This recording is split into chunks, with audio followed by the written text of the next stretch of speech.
ಇನ್ನು ಚಿತ್ರದುರ್ಗ ಕ್ಷೇತ್ರ ಅಂತ ನೋಡೋದಾದ್ರೆ ಕಾಂಗ್ರೆಸ್ ಅಭ್ಯರ್ಥಿ ಭರ್ಜರಿ ಪ್ರಚಾರದಲ್ಲಿ ತೊಡಗಿದ್ದಾರೆ. ಆದರೆ ಬಿಜೆಪಿಯಲ್ಲಿ ಎದ್ದಿರುವ ಭಿನ್ನಮತ ಇನ್ನೂ ಶಮನವಾಗಿಲ್ಲ. ಹಾಗಾಗಿ ಬಿಜೆಪಿ ಅಭ್ಯರ್ಥಿಗೆ ಒಳಗೊಳಗೆ ಒಂದು ರೀತಿ ಆತಂಕ ಶುರುವಾಗಿದೆ.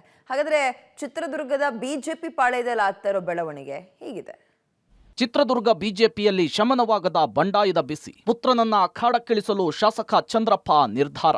ಕಾರ್ಯಕರ್ತರಲ್ಲಿ ಸಮನ್ವಯತೆ ಇಲ್ಲದೆ ಸಭೆಗಳಲ್ಲಿ ಗಲಾಟೆ. ಟಿಕೆಟ್ ಘೋಷಣೆಯಾದಾಗಿನಿಂದ ಚಿತ್ರದುರ್ಗ ಲೋಕಸಭಾ ಕ್ಷೇತ್ರದ ಕಾಂಗ್ರೆಸ್ ಅಭ್ಯರ್ಥಿ ಬಿಎನ್ ಚಂದ್ರಪ್ಪ ಅಬ್ಬರದ ಪ್ರಚಾರದಲ್ಲಿ ಬ್ಯುಸಿಯಾಗಿದ್ದಾರೆ. ಆದರೆ ಮೈತ್ರಿ ಅಭ್ಯರ್ಥಿ ಗೋವಿಂದ ಕಾರಜೋಳ ಅವರಿಗೆ ಜೆಡಿಎಸ್ ಪಕ್ಷದ ಬೆಂಬಲ ವರವಾಗಿದ್ರೂ ಸಹ ಹೊಳಲ್ಕೆರೆ ಬಿಜೆಪಿಯ ಶಾಸಕ ರೆಬಲ್ ಆಗಿದ್ದಾರೆ. ಇದು ದೊಡ್ಡ ತಲೆನೋವಾಗಿದೆ. ಬಿಜೆಪಿ ಅಭ್ಯರ್ಥಿ ಕಾರಜೋಳ ಅವರ ಚುನಾವಣಾ ಪ್ರಚಾರಕ್ಕೆ ಚಂದ್ರಪ್ಪ ಬೆಂಬಲಿಗರು ಅಡ್ಡಲಾಗ್ತಿದ್ದಾರೆ.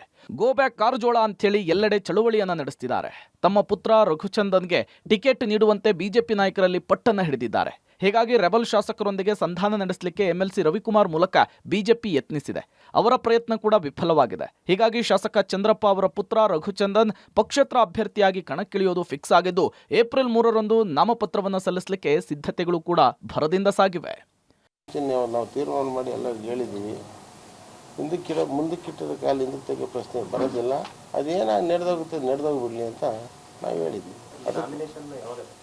ನಾವು ಮೂರನೇದಾಗಿ ಮಾಡಬೇಕಂತ ನಾವು ಆಗಲೇ DC ಅವ್ರಿಗೆ ಮಾಹಿತಿ ಕೊಟ್ಟಿದ್ವಿ. ಇನ್ನು ಈ ಬಗ್ಗೆ ಚಿತ್ರದುರ್ಗದ ಲೋಕಸಮರದ ಬಿಜೆಪಿ ಅಭ್ಯರ್ಥಿ ಗೋವಿಂದ ಕಾರಜೋಳ ಅವರನ್ನ ಕೇಳಿದ್ರೆ, ಚಿತ್ರದುರ್ಗ ಬಿಜೆಪಿಯಲ್ಲಿ ಬಂಡಾಯ ಎಂಬುದೇ ಇಲ್ಲ. ಶಾಸಕ ಎಂ ಚಂದ್ರಪ್ಪ ಪುತ್ರ ರಘುಚಂದನ್ಗೆ ಟಿಕೆಟ್ ತಪ್ಪಿದ್ದಕ್ಕೆ ಸ್ವಾಭಾವಿಕವಾಗಿ ಅಸಮಾಧಾನವಿದೆ. ಪಕ್ಷೇತರ ಸ್ಪರ್ಧೆ ಬಗ್ಗೆ ಚಂದ್ರಪ್ಪ ಅವರೇ ಹೇಳಿದ್ರೂ ಸಹ ನಂಬೇಡಿ. ಯಾಕೆಂದ್ರೆ ಎಂ ಚಂದ್ರಪ್ಪ ಬಿಜೆಪಿ ಕಟ್ಟಾಳಾಗಿದ್ದು ಪಕ್ಷವನ್ನ ಬಿಡಲ್ಲ ಅಂತೇಳಿ ಕಾಲನ ಎಳೆದಿದ್ದಾರೆ.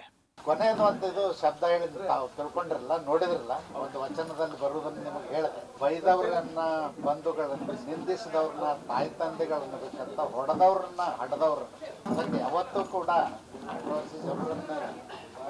ಅದಕ್ಕೆ ದಾಸರು ಒಂದು ಮಾತು ಹೇಳ್ಯಾರ, ಚಿಂತೆ ಯಾಕೆ ಮಾಡ್ತಿ ಚಿನ್ಮಯ ನಿದ್ದಾನಂತೆ. ಚಿನ್ಮಯ ಅಂದ್ರೆ ಯಾರು? ಒಟ್ಟಾರೆ ಚಿತ್ರದುರ್ಗ ಲೋಕಸಭಾ ಕ್ಷೇತ್ರ ಬಿಜೆಪಿಗೆ ರೆಬಲ್ ಶಾಸಕ ಚಂದ್ರಪ್ಪ ಬಿಸಿತುಪ್ಪವಾಗಿದ್ದಾರೆ. Siddaraju, public TV, Chitradurga.